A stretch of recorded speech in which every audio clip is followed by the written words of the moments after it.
Una farfalla che vola libera, l'azzurro del cielo, il verde della natura è l'immagine che fa da filo conduttore alla nuova manifestazione contro l'obbligo vaccinale convocata per domani mattina in campo San Geremia a Venezia. Prologo della più ampia chiamata alle armi dei Novax di sabato pomeriggio. Il tam tam su Telegram, evitati appositamente gli altri social più diffusi. L'ora 17:30, il sabato pomeriggio delle famiglie. Il logo scelto, la piazza per eccellenza.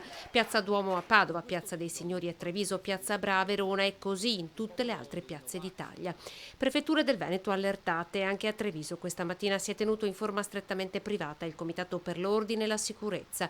Presenti il questore Vito Montaruli, il comandante provinciale dei Carabinieri di Treviso, il colonnello Gianfilippo Magro, con il capitano Enrico Zampolli, comandante della compagnia dei Carabinieri di Castelfranco Veneto. Un appuntamento è previsto sempre alle 17:30 sabato, anche nella città del Giorgione. Non sono state presentate in questura, diciamo così, domande o comunque preannunci di manifestazione, già questo è un problema, quindi non sappiamo se ci saranno o non ci saranno.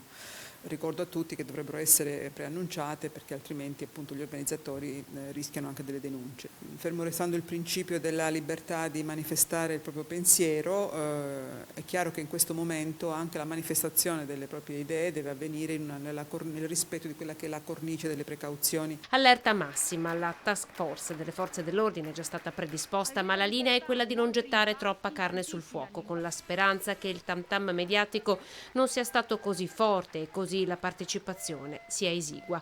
Gli organizzatori lo hanno definito no obligation day, la prefettura ribadisce nulla, è stato autorizzato.